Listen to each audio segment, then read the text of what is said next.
if training the Somali National Force is the next step in security in Somalia, how is that going to go? Because if you spend some time on the ground with the Ugandan troops, they say, well, you know, these guys are our brothers, but on the other hand, the population doesn't trust them. They're not professional. They haven't been trained well. So it looks like a difficult task. I want to hear how long it's going to take and how difficult it will be. Thank you. I'm going to start by saying, first, we cannot compare Afghanistan with Somalia. In my statement earlier, I've mentioned one of the reasons that we have defeated Shabab so far and captured many cities and towns was with the help and support from the Somali populations. Without them, we will not have won the fight and captured many cities. I'm just questioning this statement that the population don't trust the Somali forces. We believe it's the other way around. That's why I said also that we need assistance of retraining and equipping the Somali forces that they take over. And I think that's my answer. Question about the political analyst to AMISOM. What we know is like AMISOM has been extending its power from Somalia to Beledweyne. But you have to know that Beledweyne, there is Ethiopian troops with them. They are collaborating each other. But the question that circulators still is Ethiopia going to be included in AMISOM? Yeah, that's the future, if you're talking about the future plan. Second is, if Somali National Force is able to be trained in the course of 1 year, can we translate that AMISOM will go? That's the questions. Thank you very much. When will AMISOM leave? I'm sure you heard in Ambassador Noor's statement that AMISOM will not remain in Somalia forever. And indeed, we don't intend to remain in Somalia forever. But AMISOM will leave when the situation demands that we leave. And I think it's better to put it this way. AMISOM will not leave Somalia as in the word leave. We will leave Somalia when the job is done. And that job will not last forever. I think I will link my response to the first question, building institutions and capacities in Somalia. Somalia has been in conflict 21 years. Institutions, state institutions particularly, have all withered off. And it will take a long time to rebuild those institutions and to give them the capacities to perform. We all know that without state institutions in today's world, it's difficult for all of us to go about our day-to-day businesses. And so we are also working towards building the capacities of state institutions, not just the military. There's the justice sectors, there are all other sectors of society that we need to build capacity. When all of this is done, and the Somali people feel that it is time for us to leave, AMISOM will definitely leave. We're not going to remain in Somalia forever, but we will be there as long as it is necessary for us to support Somalia to get back on its feet. And I think that responsibility, that decision will be made by both the people and the government of Somalia. Okay. With regards to speak for Ethiopia, but I think it's important to note that Ethiopia has contributed significantly to the results that we have on the ground today in Somalia.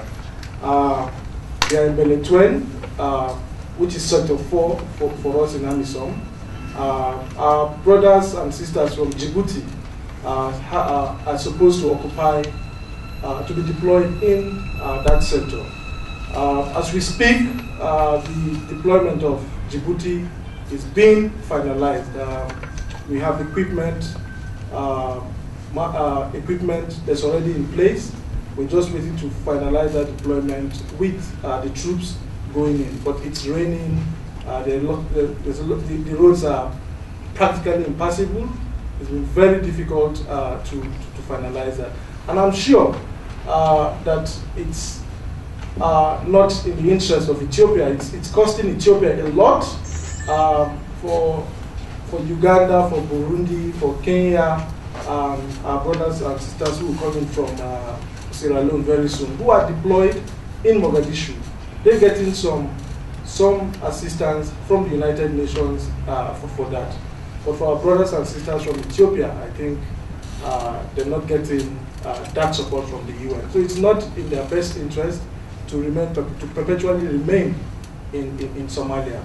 As soon as we have the deployment from Djibouti completed, Ethiopia will pull out. Whether or not they will join AMISOM, I think that's a decision for the Peace and Security Council of the AU to make, not for me to decide. Thank you. I think the question of reform and how long is a tricky one. Because we are thinking of transformation. Essentially what we are looking at is creating a new Somalia as we move away from the old Somalia. And creating a new Somalia will involve sometimes creating new identities, new attitudes, both by the people outside Somalia and people inside Somalia, such that the people inside Somalia do not see those who are coming to help them as enemies, as people to fight against. And that is a very big challenge. And we have within Somalia fragmented Somalia. My question is, the North is largely peaceful and already has their administrative structures in place. Is there a plan for the North to be incorporated and bring in the structures that they already have down to the South? And the new government-elect that is already in place, does its mandate also spread to the North? Negotiations have been underway, I think, for the last 1 year, brokered by the government of the United Kingdom. And I think the new government will probably continue the consultations. But just let's restrict ourselves to AMISOM and its future role, because that is the topic. But because you're the first girl who has asked the question, I think we will be charitable, and I will give the ambassador basically a few seconds to respond to your question. I'm going to start by saying first, is one Somalia. Somaliland is part and parcel of Somalia, is another state within Somalia. As Rashid have said, talks have started. The former president met with the Somali leaders, Zilayo, and now the new government promised, and already there are plans going on, talks to continue. Thank you. My question is to James. As we all know, Uganda trained Somali security forces for some time. Now that the situation in Somalia has changed, is there a way that the training will be conducted inside Somalia? Is there any plans that the training of the Somali security forces will be in Somalia? Thank you. Thank you. Somalia 2007, and Somalia has a lot of weapons, and there's militias and what, and the warlords. How far are you going in the program of disarming and the reintegration, if it is possible? My question, the first question is to Mr. James. There was a token about that the Somali force will be, should be very full equipped, and what we know is there is a army embargo in Somalia, which have been exposed in 1992. So is the African Union ready to give support to the Somali government to be lifted that embargo? And the other question is to the Somali ambassador, Muhammad Ali Noor, which is saying there's a meeting in New York which is talking about the role of AMISOM in the future, and we are hearing there will be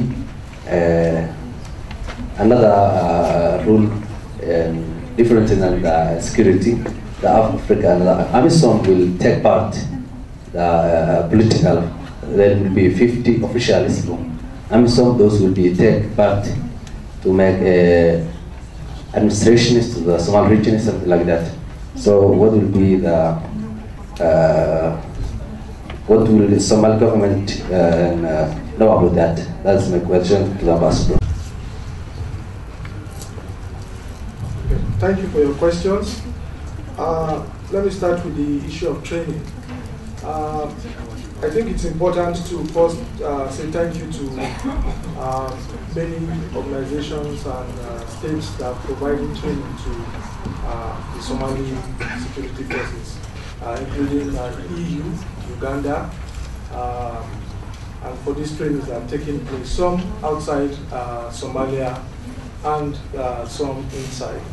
I think it's important to break down the process of training. I'm not going to give you the normal response that it's not safe, it's not secure to do training inside. I'm not going to give that response. I would probably just enlighten you the process that is undertaken for every soldier. Those guys you see out there, you saw in the slides. How do they get to that point? There's what we call the pre-training processes. These guys have to be, I hope you don't mind, I may take a little while. Yeah. These guys have to be selected by the government. And that involves getting to the clans and those who act about Somaliland. In some of these guys who have been trained, Ambassador will correct me, some have come from Somaliland. Some have come from Somaliland. So we make sure we have a clan balance in their selection. And they're given a sort of an induction inside Somalia. There's a place we call Al Jazeera in Mogadishu. They're given that pre-training induction, taken out for training in a place called Bihanga in Uganda, where the European Union Training Mission carries out the training together with Uganda. And then after that, they are brought back into Somalia and given another training to build them into units. Someone talked about discipline and lack of professionalism in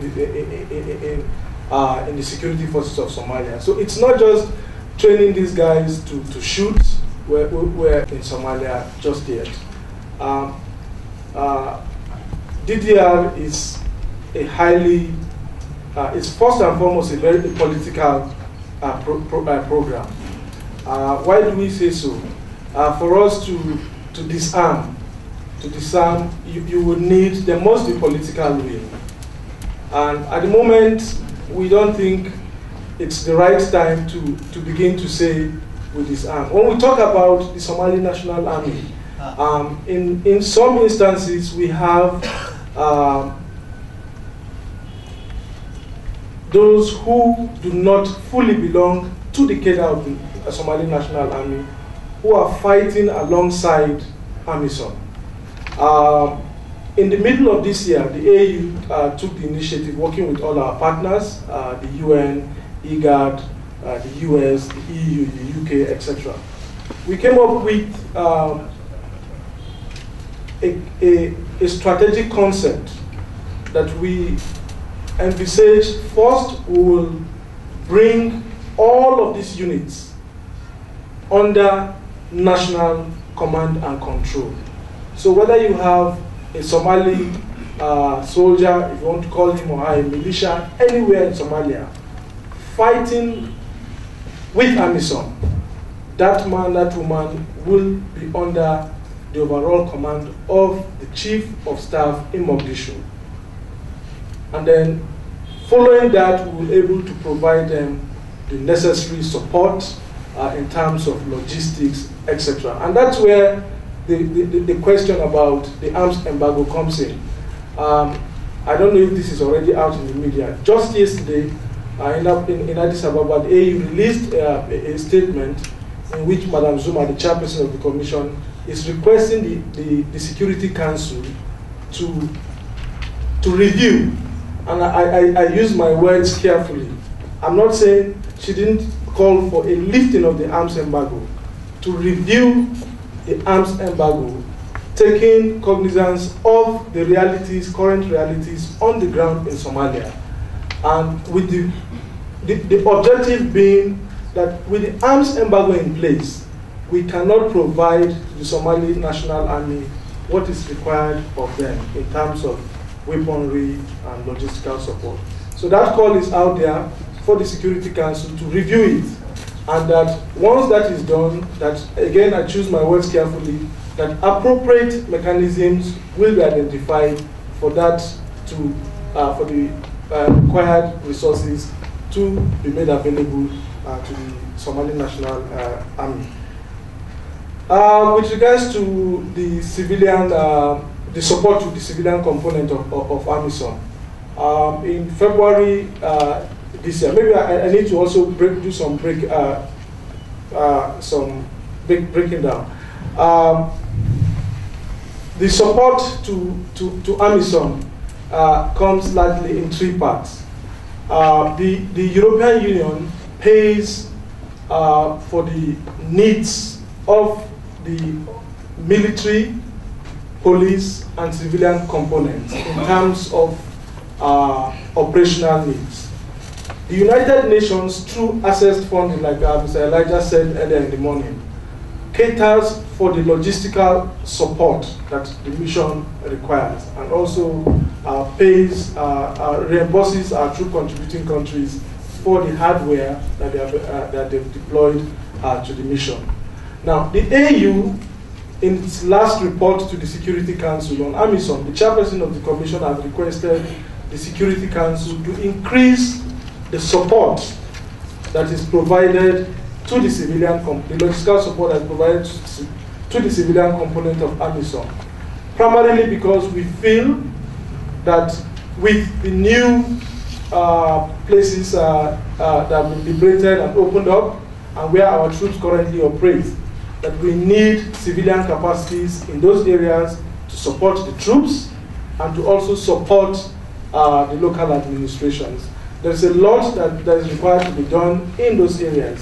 There are a number of what we refer to as early peace-building activities that need to be undertaken, and our soldiers are not best suited to undertake these tasks. And that's why the chairperson has requested the Security Council for support for up to 50 civilians to be deployed all across Somalia, not just concentrated in Mogadishu.